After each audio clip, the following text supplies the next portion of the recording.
Naam, mtazamaji, hatimaye rais wa Marekani Donald Trump amjibu Samia Suluhu baada ya Samia Suluhu kutoa kauli ya kutatanisha ya Who are you kwa mataifa ya kigeni katika hotuba yake hivi majuzi.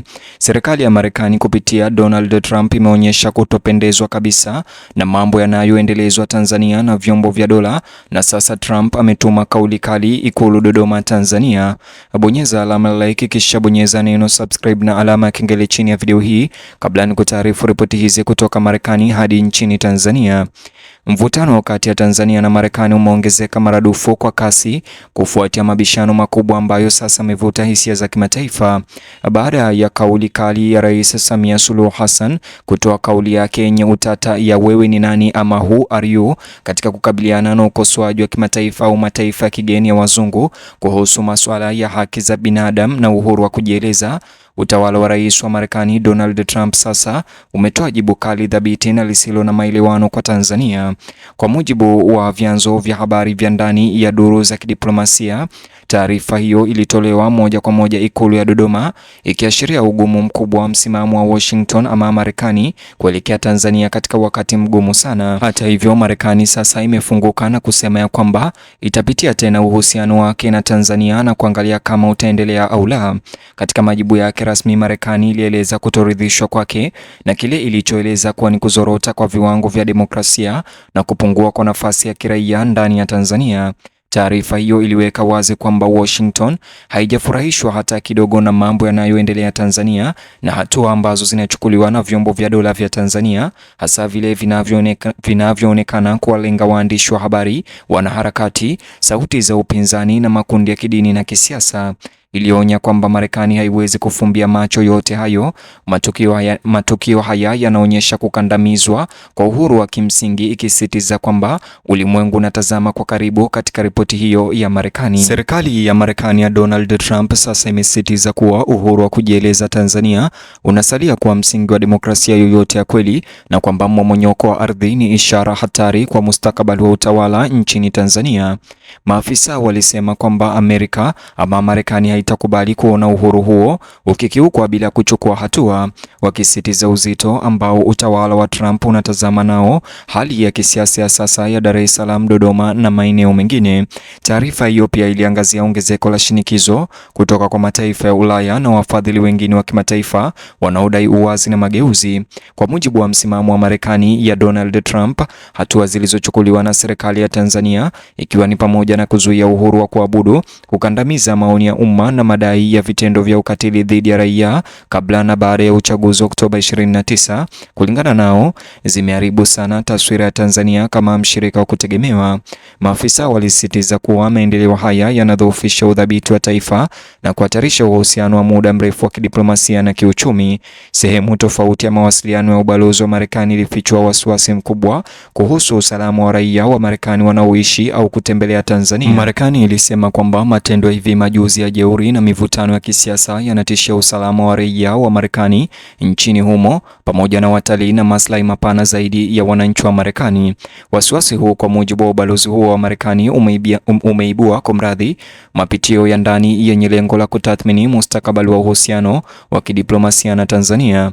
Taarifa hiyo ilibainisha zaidi kwamba Washington ama Marekani imelazimika kuanza tathmini ya kina ya mkakati wake wa ushiriki ama uhusiano wa Tanzania, ikiwa ni pamoja na mabadiliko yanayoweza kutokea katika uhusiano wao kuhusu usalama, ufadhili wa maendeleo na mipango ya utulivu wa kikanda. Ubalozi wa Marekani ulionya kwamba Marekani haiwezi kupuuza ama kufumbia macho vitendo vinavyohatarisha watu wake na kuyumbisha eneo zima la Tanzania, na pia kupendekeza kuwa hatua kali zaidi zinazingatiwa. Mawasiliano hayo pia yalieleza kuwa mustakabali wa mahusiano baina ya nchi hizo mbili hautatokana na matamshi, bali hatua madhubuti zitakazochukuliwa na serikali ya Tanzania. Kwa mtazamo wa Washington, hatua zinazofuata zilizochukuliwa na utawala mjini Dodoma, iwe ni mageuzi au ukandamizaji unaoendelea, itaamua kama ushirikiano huo na Marekani utaimarika au utadorora zaidi. Taarifa hiyo ilionyesha wazi kwamba uvumilivu wa Marekani umepungua sasa. Wachambuzi wa masuala ya kidiplomasia na kisiasa wanaona kwamba kuhusika moja kwa moja kwa Trump na Marekani katika suala hilo kunaonyesha jinsi Washington au Marekani inavyozingatia kwa uzito matukio yanayoendelea Tanzania. Ni jambo lisilo la kawaida kwa rais wa Marekani kujibu binafsi matamshi yaliyotolewa na mkuu wa nchi ya kigeni, isipokuwa mahusiano yanaelekea katika hali mbaya. Waangalizi wanahoji kuwa hii inadhihirisha imani kwamba mamlaka za Tanzania zimevuka mistari kadhaa nyekundu na Marekani, na hivyo kusababisha uingiliaji kati wa haraka wa nguvu wa Marekani.